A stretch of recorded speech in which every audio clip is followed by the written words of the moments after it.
Hey everyone, welcome back to Geektopia Island. We're here with the new Kevin's Kreations today. I'm your host, Kevin. And I'm Cardwell.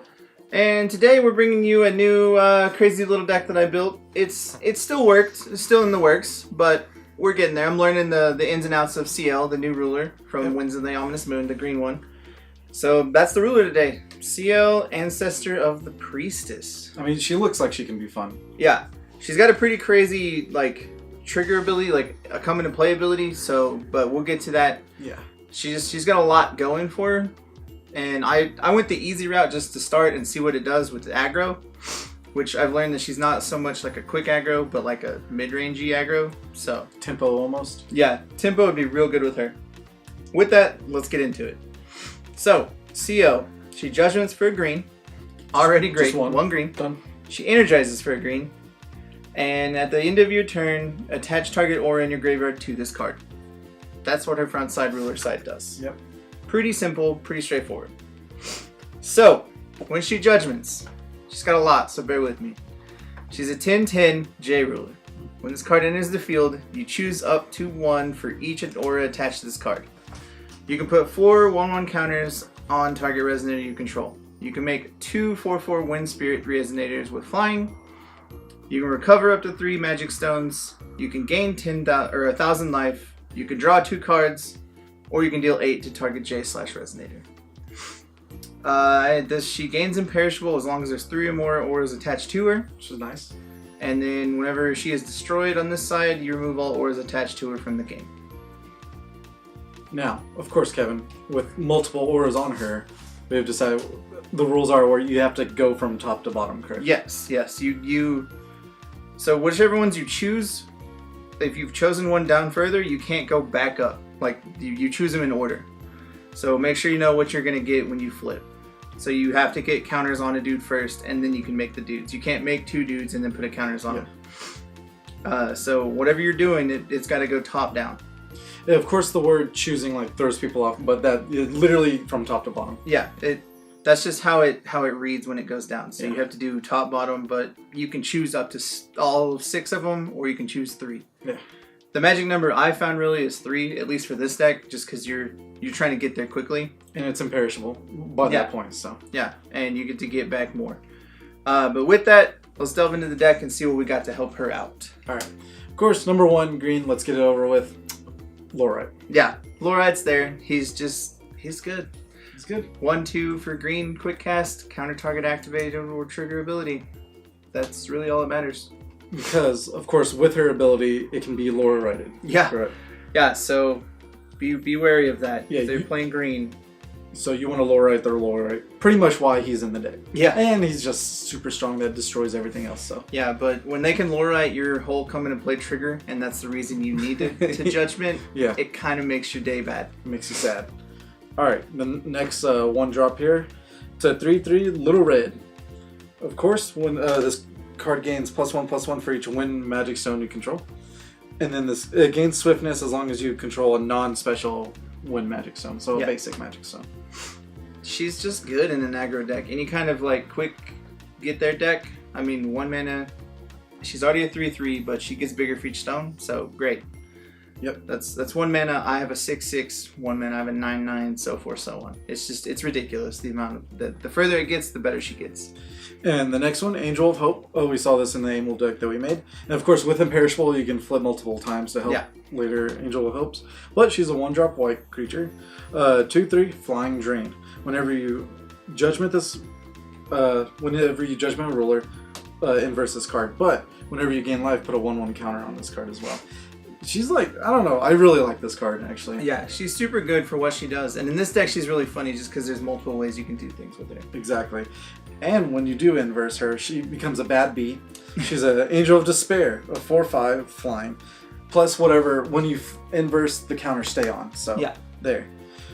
And when this card inverts, destroy target resonator if there's a 1/1 counter on this card. So, literally just kill a dude. Yeah, that's her whole purpose, is just being 1 mana kill a dude. Because, I mean, yes, you have to judgment for it later, but still, it's 1 mana kill a dude. Alright, what about this next beast here? Alright, so the next one is Aimul's Unicorn. It is another inverse card as well. It's 2 mana, 6/6, and when you judgment a ruler, you inverse him. And it's the little rabbit that turns into Aimul's Twisted Beast, and it's an 8/6 with precision. And when it inverts, destroy target resonator with attack less than this card's power. It's good. So both of these dudes are in this deck because when you Judgment Fiethsing or Ciel, you can... Her first ability puts counters on a dude. Yep. So you can auto... So like she'll trigger first. So you can put counters on that creature before it gets to invert. Yep. So whichever one needs a counter to get bigger. So like the little rabbit can kill a big dude, or the angel can kill a dude. Yeah. So you Judgment and you put counters on them if you need to. And then you kill that dude. And then you get all the extra abilities of her. But that's the main reason for the inverse cards. And like you said, when she's imperishable, you're not losing out because you get to do multiples in a turn. Exactly. Just in case the game goes longer than it needs to be. Multiples in a game, I'm sorry. Yeah. Alright, the next one is Faria, Paladin of the Dawn. This is the first time looking at this card for me, and I love this card, actually. 2-drop, 2 white, actually. 6/6, prevent all damage that would be dealt to this card while it's battling. Super awesome. Pay 2 white, cancel target spell or ability that targets this card. Protects itself in many shapes and forms. Yeah, the more I looked at this card, the more I wanted this card in the deck just because it can fight a lot of creatures really well right now. Yeah. Like all the Scheherazade creatures it can fight pretty easily just because it prevents the damage dealt to it. So you can block the doll all day, the big 11/11. No, block it. Yeah. And again, with Ciel, if you need to get a big dude, you can put 4 counters on your Faria, and then you have a 10/10 that doesn't take damage. Yeah, which is awesome. Seems pretty good to me. That protects herself too. Yeah. She's just good in what she can do for being 2 mana. Like, she's not the best, but she's not terrible. Yeah, she's amazing. Plus the art's amazing. We've already had this discussion. Yeah. Is she riding a fat horse with no legs? I don't know. That's what I'm just guessing.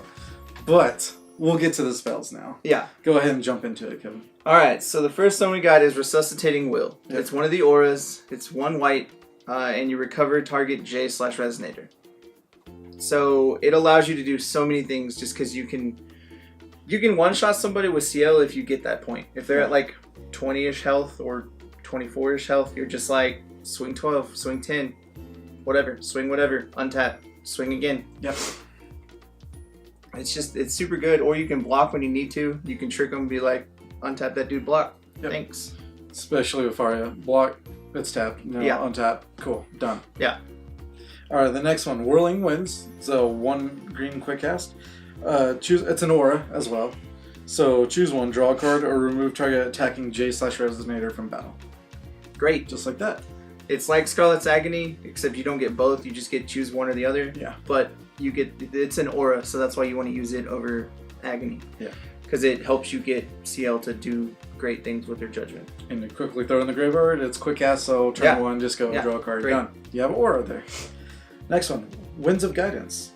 Search your deck for the 3 chants and put them in the graveyard, then shuffle your deck. So easy enough to get it quickly to and it's an aura itself, don't forget that. So when you play it, you can auto put it onto Ciel. So that helps you out. Alright, tell us about this next one here. Alright, so the next guy we got is a Mother's Love. It's 1 white quick cast. You can either prevent the next 800 damage that will be dealt to you, or a Resonator, or a J you control. Mm-hmm. That's automatically good in what it can do, or you can just draw a card. And it's quick cast as well, so, and it's an aura, so just, hey, let's do some things. Draw a card, prevent damage. Yep. Now explain this last one, because, you know. It's Cardwell's favorite card of all. Yay. Flourishing Hope. I love fighting against it so much. It's 1 white, quick cast, target dude gets target J/Resonator gains, this card can't be destroyed. Yep. And then you inverse this card and it turns into Burgeoning Despair, which is a black and 2 quick cast. Target opponent sacrifices 2 dudes. Yep. Or banishes 2 Resonators. So it's really, really good. Just because it does so much for 4 mana. Yep. Like, the amount of stuff this card does is ridiculous. And remember, when they try to final battle, that protects your dudes. Yeah. Like negatives does not kill. It's a destroy effect, pretty much. Yeah, it's a destroy effect, so it won't be destroyed. Yeah. Awesome. Alright, the next one is Flying Cloud. The Monkey King has come here to save us here. It's a 1 green. And excuse me. It's an addition. As long as this card is not bestowed to a card, your J ruler is wind, which it is. It gains +2/+2 on flying, so that's pretty cute. Yeah. As long as the bestowed Resonators win, gains +2/+2 and flying as well. And to bestow it, you pay 1 green and tap it. Yeah. So the Flying Cloud is on here mostly to give Ciel flying. That's the main reason it's in the deck. You can put it on Little Red if you need to get her in there, but it's mostly just there to give her +2/+2 in flying because Ciel is a big part of the deck and you want to be able to do stuff with her. Yeah. And having a 12/12 flyer that you can untap and swing again, it's pretty good. And the last card of the deck in the spells is Faerur spell, and it's just because it stops Laurite like we talked about earlier. Yep. It stops all of the quick cast things that are running everywhere right now, like the whole Scheherazade deck. Just no, get out of here. It protects you from a lot of things. Like Faerur spell is just really good right now in the meta. So if you're playing Wind, I would definitely suggest Faerur spell and Laurite. It's just 1 green, man. Just get it in there. It is not an aura, sadly. But we have enough here to help her out. The stones, they're pretty simple. We got 2 of the black-green stones, and they're solely there just to play the other side of Flourishing Hope. Yep. We have 4 of the white-green Gusting Sky Stone, the normal dual stone. I have 2 Pricia's Memoria, and the only reason they're there is just because I needed the extra green and white, and they still count as a wind stone. Yeah.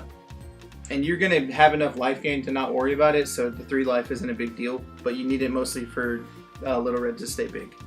And then we have 2 basic windstones, so Little Red can get haste. Yeah. I don't have a sideboard completely finished right now, but the cards that I know of I want to put in there for sure would be like Zero's magical protection. The circle of protection from Zero's, that you choose a color, your Resonators gain that protection. I'd actually probably put just 2 of the 3-drop aura that Ciel has that can counter a spell.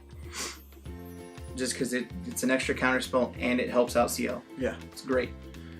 I would probably put in another Resuscitating Will.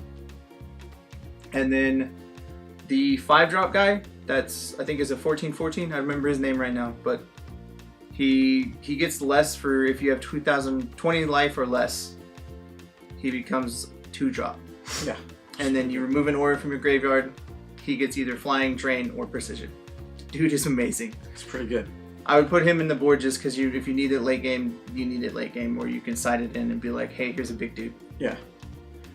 Still working on the sideboard. I will tell you this deck, I played it against the Gil Barrier Elemental deck thing.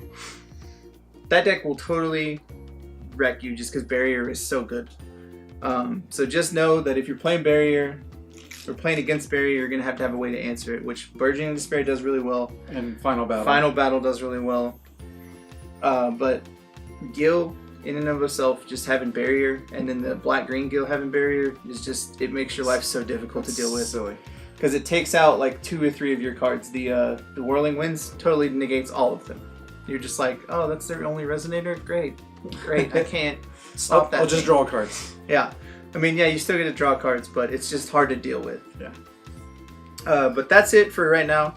I will be messing with Ciel some more to see what else I can build with her. I have a fun little blue-white-green deck I want to make with her, so I'll work on that and I'll let y'all have it. I'll let y'all see y'all next week. Until then, guys, the deck list will be down below. Check it out, and then we will see y'all next time. Bye. Alright, guys, make sure to like, comment, subscribe. And also hit the bell that gets you notifications on all of our content. Also, if you need the latest deck tech, it's going to be to the right. And if you need the latest gameplay videos, it's going to be down below.